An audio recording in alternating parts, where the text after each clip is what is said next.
नमस्कार दोस्तों, आज मैं आपको आषाढ़ महीने की चौथ माता की कहानी सुनाने जा रही हूँ। प्रेम से बोली चौथ माता की जय हो, गणेश भगवान की जय हो।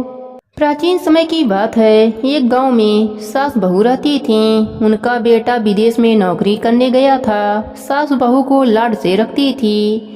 एक दिन सास किसी काम से गांव जाने लगी तो बहू से बोली कि बहू, चूल्हे की आंच बुझने मत देना। सास गांव चली गई। इधर चूल्हे की आग बुझ गई। बहू डर के मारे पड़ोस में आंच लेने गई तो पड़ोसन कहानी सुन रही थी। बहू देखकर बोली कि आप क्या कर रही हैं। तब औरतें बोली कि हम चौथ माता की कहानी सुन रहे हैं। तब बहू बोली, इससे क्या होता है। तब औरतें बोली कि चौथ माता अन्य धन, लक्ष्मी, बेटा, पोता सब देती हैं। पति परदेश गया वापस आ जाता है, तू भी किया कर। बहू बोली, मैं कैसे करूं, मेरी सास 3 टाइम रोटी देती हैं। औरतें बोली कि 1 टाइम का रोटी गाय के बछड़े को दे दिया कर, दूसरे टाइम की उठानी में गाड़ दिया कर, तीसरे टाइम की अपने लिए रख लिया कर और चूरमा बनाकर चांद देखकर चौथ माता को भोग लगाकर चांद को अर्घ देकर खा लिया कर। बहू बोली, ठीक है। ऐसा कहकर बहू चली गई। अगले माह में चौथ का व्रत आया तो उसने वैसा ही व्रत किया। चौथ माता ने सोचा, अगर सतयुग में परिणाम नहीं देंगे तो कलयुग में मुझे कौन मानेगा। चौथ माता सपने में पति से बोली कि घर जा, तुझे सब याद करते हैं। वह एक सेठ के यहाँ मुनीम का काम करता था तो बोला कि लेने वाले लेने आएंगे, देने वाले देने, तो मैं कैसे जाऊँ। चौथ माता ने कहा कि कल घी का दीपक जलाकर बैठ जाना, देने वाले दे जाएंगे और लेने वाले ले जाएंगे। पति ने ठीक वैसा ही किया और सेठ से हिसाब करके घर आने लगा। रास्ते में एक सांप मिला। बोला, मैं तुम्हें खाऊंगा। उसने कहा, मैं अपने घर वालों से मिल लूँ, फिर तुम मुझे खा लेना। वह घर आ गया। पत्नी ने दरवाजा खोला पर वह किसी से कुछ नहीं बोला। वह जाकर सो गया। उस दिन चौथ का दिन था। पत्नी ने व्रत किया था। वह जौ देख रही थी। वहीं पटरे पर चौथ, आंखें, चूरमा, दीपक सब रखा था। वह सांप घर में आ गया और उस लड़के के कमरे में चला गया। चौथ माता ने सोचा, यह सांप इसको खा जाएगा, कुछ करना चाहिए। तब दीपक ढाल बन गया, आंखों का तलवार बन गया और सांप को काटकर ढाल से ढक दिया। पति यह सब देख रहा था। सांप के मर जाने के बाद पत्नी से बोला। तब पत्नी बोली, आप तो मुझसे बोले ही नहीं। तब पति बोला, क्या बोलता, यह देख, मेरा काल मेरे साथ आया था, वह मर गया। फिर दोनों ने आपस में खूब बातें करी। सुबह उठा तो माँ से बोला, माँ, मेरे जाने के बाद कुछ धर्म कर्म करती थी। माँ बोली, नहीं बेटा, तू था तो मंदिर चली जाती थी, पर तेरे जाने के बाद तो कुछ भी नहीं किया। फिर उसने कहा, बहू से पूछो। माँ बोली, यह क्या करेगी, इसको तो मैं 3 समय खाना देती थी। बहू ने कहा, मैं करती थी। सास बोली, क्या करती थी। बहू बोली, मैं चौथ का व्रत करती थी। सास ने कहा, क्या सबूत है। वह बोली कि बछड़े से पूछ लो। बछड़ा ने मुंह खोला तो मुंह में से हीरे मोती झड़ने लगे। फिर बहू बोली, उठानी में देख लो। उठानी को खोदकर देखा गया तो रोटी की जगह सोने चांदी के ढेर मिले।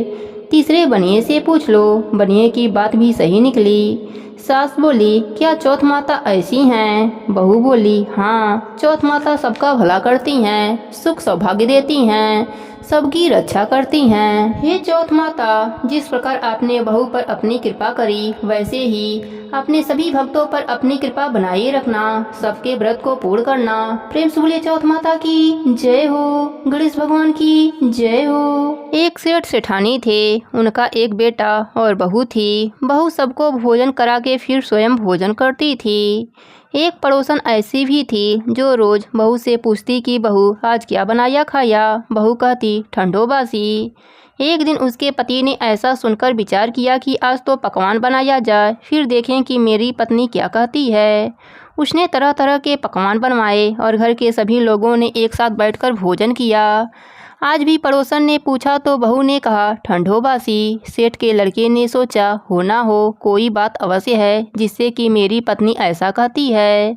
उसने पत्नी से पूछा, तुम रोज ठंडो बासी खाया ऐसा क्यों कहती हो।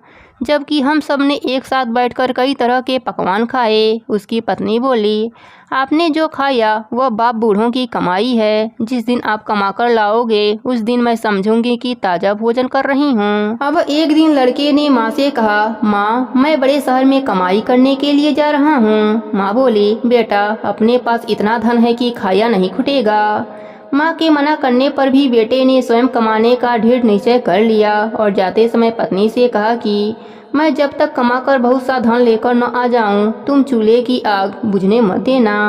एक दिन चूल्हे की आग बुझ गई तो वह मन ही मन घबराने लगी, कहीं मेरे पति पर संकट तो न आन पड़ा। पत्नी जल्दी से पड़ोस में से आंच लाकर चूल्हे में रख दूं, ऐसा विचार करके पड़ोस में गई। वहां पड़ोसन ने कहा, थोड़ी देर में आकर ले जाना। बहू ने पड़ोसन से पूछा, आप यह व्रत क्यों करती हैं, इससे क्या मिलता है? पड़ोसन ने कहा, चौथ माता के इस व्रत को करने से अन्य लक्ष्मी मिले और सभी मनोकामनाएं पूरी हो जाती हैं। अब बहू भी चौथ माता का व्रत करने लगी। दीवार पर चौथ माता बनाई। उस दिन घी गुड़ का चूरमा बनाकर रात्रि को चंद्रमा को अर्घ देकर भोजन करती थी। ऐसा करते करते बहुत दिन हो गए। चौथ माता ने उस बहू के पति को सपना दिया कि साहूकार का बेटा तू जागे कि सोवे, तेरी पत्नी बहुत याद कर रही है। घर जाकर उसकी चिंता मिटा। तू दुकान खोलकर कक्कू केसर का पलगा बना के बैठ जाना, आज तेरा हिसाब किताब चुकता हो जाएगा। अब तो चौथ माता ने जैसा कहा था वैसा ही हुआ। उसने घर जाने की तैयारी की और गाड़ी भर के धन दौलत लेकर चल दिया। रास्ते में एक बड़ा सा काला नाग फन फैलाए बैठ गया और कहने लगा, आज मैं तुझे डसूंगा, छोड़ूंगा नहीं। आज तेरी आयु पूरी हो गई है। सेठ के लड़के ने कहा, आज चौथ माता ने मुझे सपना दिया तो मैं पत्नी से मिलने घर जा रहा हूँ। वहाँ मेरी पत्नी बहुत चिंता कर रही है, मैं उससे मिलकर जरूर आऊँगा, तब तुम मुझे डस लेना। नाग ने कहा, तुम शपथ पूर्वक कहकर जाओ तो मैं तुम्हें जाने दूंगा, परंतु लौट कर नहीं आए तो तुम्हारे घर आकर मैं तुम्हें डस लूंगा। इस प्रकार सर्प को वचन देकर वह अपने घर पहुंचा। वहां सभी से हंसी खुशी से मिला और भोजन करने उदास होकर बैठ गया। उसकी पत्नी उदास होने का कारण पूछा तो पति ने काले नाग वाली बात बताते हुए कहा कि यदि मैं उसके पास नहीं जाऊंगा तो वह घर आकर ही मुझे डस लेगा। पत्नी बहुत चतुर थी। उसने कहा कि आप घबराना मत, जाकर सो जाओ, मैं एक उपाय करती हूँ। पत्नी ने कमरे की 7 पेढ़ी धोई। पहली पेढ़ी पर रेत, दूसरी पर इत्र, तीसरी पर गुलाल और फूल, चौथी पर कक्कू केसर, 5वीं पर लड्डू पेड़ा, 6वीं पर गादी गलीचा और 7वीं पेढ़ी पर दूध का कटोरा भरकर रख दिया। इस प्रकार वह 7 ही पेढ़ी सजाकर बैठ गई। आधी रात होते ही नाग आकर पेढ़ी चढ़ने लगा। पहली पेढ़ी पर रेत में लौट गया और कहने लगा, सेठ की बहू ने आराम बहुत दिया, पर बचनों से बंधा हूँ सो डसूंगा अवश्य ही। इसी प्रकार 7 पेढ़ियों पर नाग आराम करता हुआ और कहता हुआ कि डसूंगा जरूर कमरे में जाने ही वाला था कि चौथ माता ने विचार किया कि मैं इसे नहीं बचाऊंगी तो संसार में धर्म कर्म और व्रत पूजन को कौन मानेगा। अब गणेश जी, चंद्रमा जी और चौथ माता ने उसे बचाने का विचार बनाया। चंद्रमा जी उजाला किए, चौथ माता ढाल बने और गणेश जी ने तलवार लेकर नाग को मार दिया और ढाल से ढक दिया।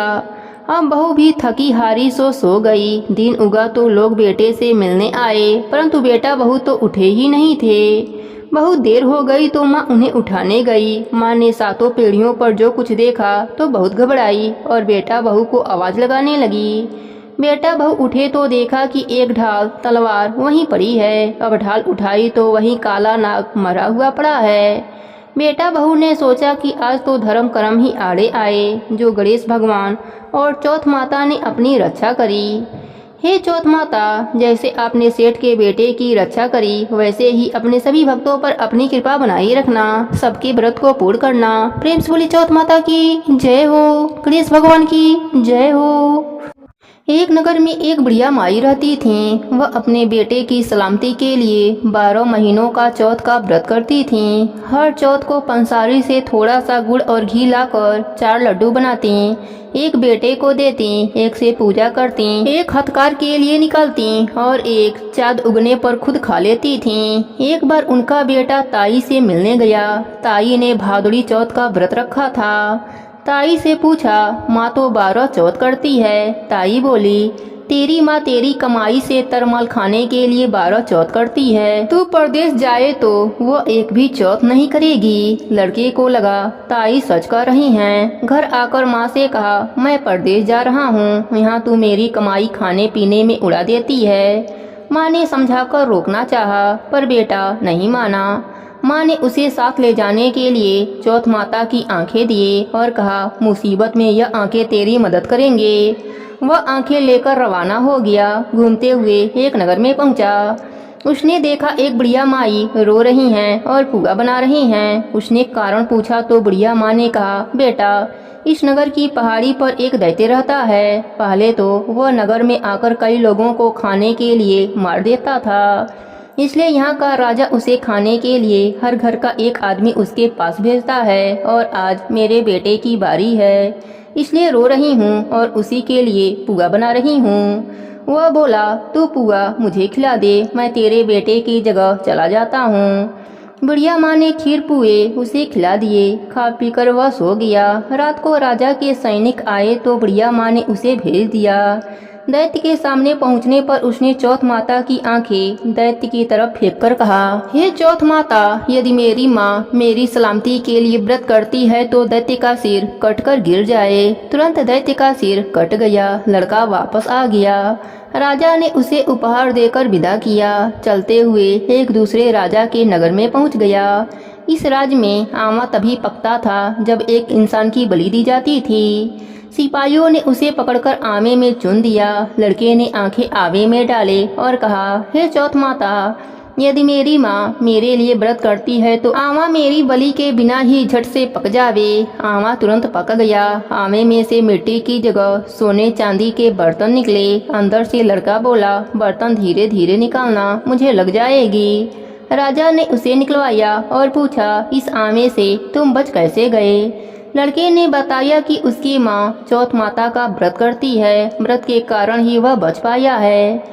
राजा को विश्वास नहीं हुआ। उसने एक चांदी की सुराही मंगवाई और कहा कि सुराही की नली से निकलकर दिखाओ, तभी मुझे विश्वास होगा। लड़के ने चौथ माता को याद करके आंखें सुराही में डाले और कहा, मैं भौरा बनूं, सुराही से निकलूं। लड़का भौरा बनकर सुराही से निकल गया। राजा खुश होकर राजकुमारी की शादी उसके साथ करवा दी और सभी लोगों को चौथ माता का व्रत करने को कहा।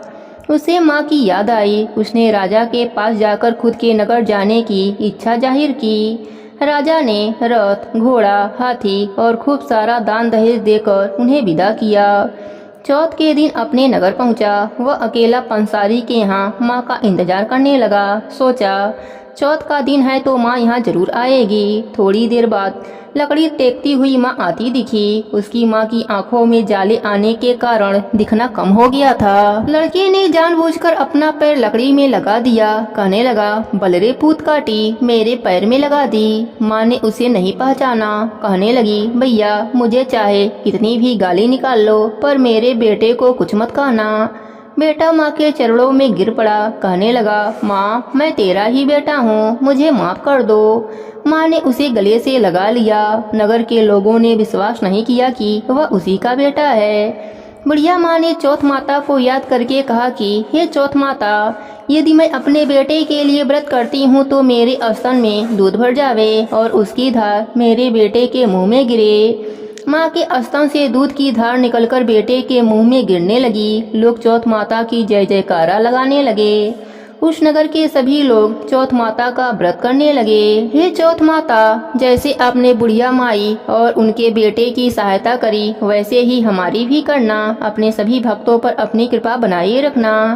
प्रेम से बोली चौथ माता की जय हो। गणेश भगवान की जय हो।